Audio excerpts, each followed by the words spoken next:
How is a woman's fertility tested? Well, there's three components to reproductive testing.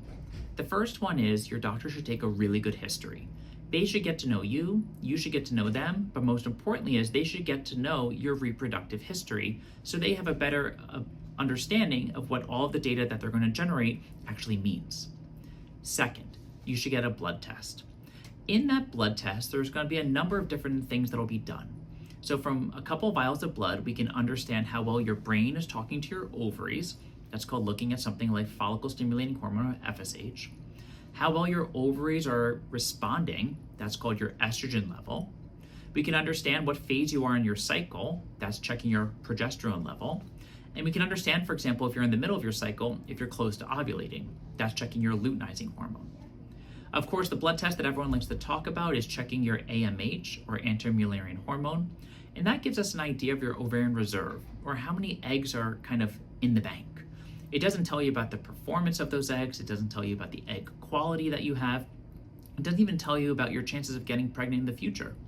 It's just one of the tools that we use to actually understand what is your reproductive potential and how much ovarian reserve do you have. The last thing to get done is a transvaginal ultrasound. A transvaginal ultrasound is incredibly informative and really kind of helps put the whole story together.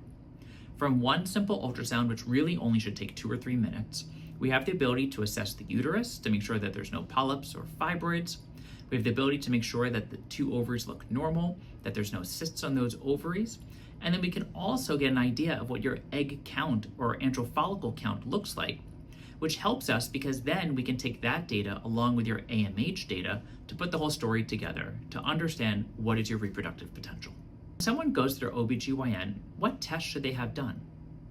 Quite simply, someone should make sure that they have an AMH done, anti-Mullerian hormone, so they can understand their ovarian reserve, a transvaginal ultrasound done so they can understand what their ovarian function looks like and to make sure there's no cysts on their ovaries and no fibroids or polyps in their uterus.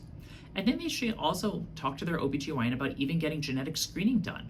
This can just help them understand if they carry any conditions that potentially they should want to think about with their reproductive partner. Or, for example, if they come back with a low egg count, it would help understand why they might have a low egg count if there's a genetic cause to this. At what point in your cycle should you actually go for fertility testing? Come in whenever you can come in. At least get a baseline set of labs. Check your AMH, get an ultrasound, understand kind of a lay of the land.